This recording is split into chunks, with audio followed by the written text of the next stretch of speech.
Yes, good afternoon. Sava here from Football Heritage TV. So, is Ange Postecoglou going to win Manager of the Month? Does Ange Postecoglou deserve it? Let's have a look at it. At the moment, we know that 5 managers are up for the award. Pep Guardiola, standard, 4 games, 4 wins, yada, yada, yada, yada, yada. Mikel Arteta, 4 games, 3 wins and a draw. Second in the league last year. You would expect that start from them, surely. I will go into this in more detail after, but surely you'd expect that. Same with Klopp. Good squad. Liverpool bouncing back, trying to go for a title challenge. You'd expect 10 points. Now, here's where I think the competition hots up. David Moyes, in a relegation battle last year, even though they won the Conference League, has the same amount of points, sitting 3rd or 4th in the table at the moment. Has he done a better job than Postecoglou? Let's talk about it after this.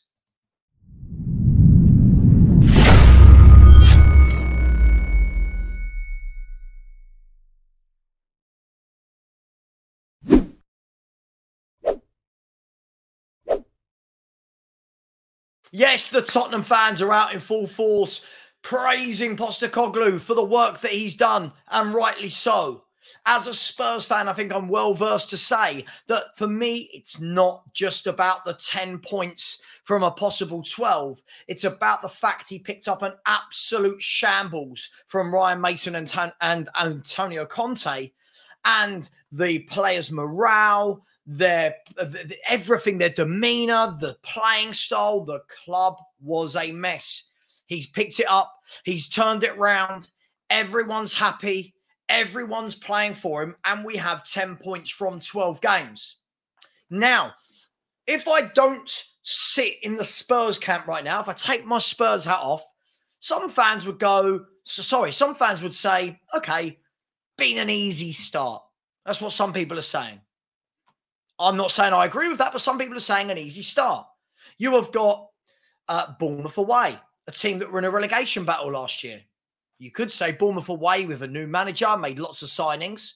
You could look at it like that. You could say Brentford away, but Brentford only lost 2 games at home all of last season. So Brentford are notoriously a difficult team to beat. Then you look at it and go, Man United at home. Oh, but Man United are rubbish. But if Man United had beaten us, what everyone would have said was, oh, there you go. They've played their first top 4 team and they've lost. So you can't really win with that one.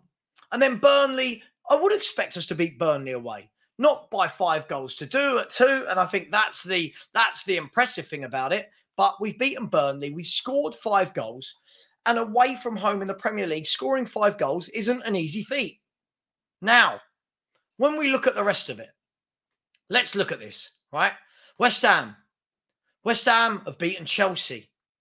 They've beaten a really fancy Brighton team, right? West Ham have done really well.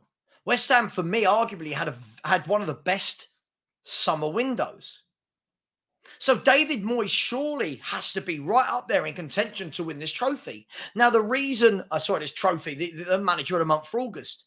Now, if I'm being brutally honest, from the 5 we said, which is Arteta, Klopp, Pep, Postecoglou and David Moyes, I would say you have to put it between David Moyes and Postecoglou. From where they were, from what they've done with their teams in a summer has been pretty impressive. Now, you could argue and say, well, David Moyes was already there. Sure. David Moyes lost his best player. So did Postecoglou. Both lost their star men in Harry Kane and Declan Rice, respectively. Both have had to rebuild a little bit. Both have done that. I'm not saying that will last forever for both those teams, but you don't know. It's only 4 games in. We don't know what could happen. West Ham, though, no one would have said they get 10 points from 12. Would anyone have said Spurs get 10 points from 12? Lots of Spurs fans alone were saying we're probably going to get 7 points from our opening 7 games. Well, after 4 games, you've already bettered that by 3 points. So it really is an interesting one, and it depends on what the criteria is here. But does that mean that we just completely discount Pep Guardiola, Jurgen Klopp and Mikel Arteta? Well, let's look at it, shall we? Let's start with Mikel Arteta. Arsenal. For all the people saying Arsenal don't look good, they're not as strong as last year. I'm a believer in that, by the way. But you can't deny that they have started the season well. Whether or not that's performances versus points, that's a different conversation. But Arsenal have 10 points from 12 games. And if they are going to be in a title charge like last year, I don't know if they are or not. I've got them down for the top 3. But if they are going to be in a title charge, yes, they would have wanted 12 points. But 10 out of 12 isn't too shabby, is it? So the Arsenal fans could say, well, Mikel Arteta deserves it. Okay. Now you look at Klopp. Look at all the issues with Klopp. He's bought poorly this summer. Oh, they've got no midfield. They can't defend. They're going to be nowhere near as good as they were. Well, they've rocked up. They've got a draw away at Chelsea. They've beaten Newcastle away. They've beaten Villa and they've beaten Bournemouth away. So you could say Chelsea, Newcastle and Villa, 3 of last year's top 7 in the first opening 4 games. Plus Chelsea, who, let's be fair, no one really wants to play at Stamford Bridge. It's a tough place to go. And they've got 10 points from 12. And let's be really, really honest, in some of those games, they've looked really good. They've looked like they're going to sweep teams away.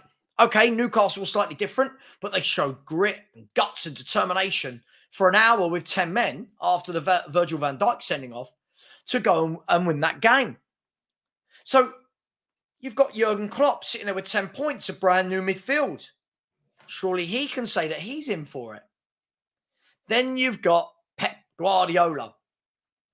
Pep Guardiola, all fans in the summer that I was speaking to, oh, they're not as strong. They're not as strong. They've lost Gundogan.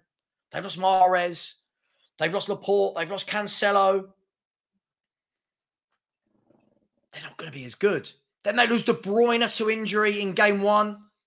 They're not going to be as good. And Man City notoriously drop a couple of points in the first 3 games. First 4 games, they drop points. Not this year. Without really ever getting out of first gear. I watched them against Sheffield United. I watched them against Fulham. Didn't really get out of first gear. Still won both games very comfortably. Man City played 4, won 4, 12 points. Got a nice couple of games coming up next. They could extend that to 21 points quite easily with the fixtures they've got coming up. So, who gets Manager of the Month?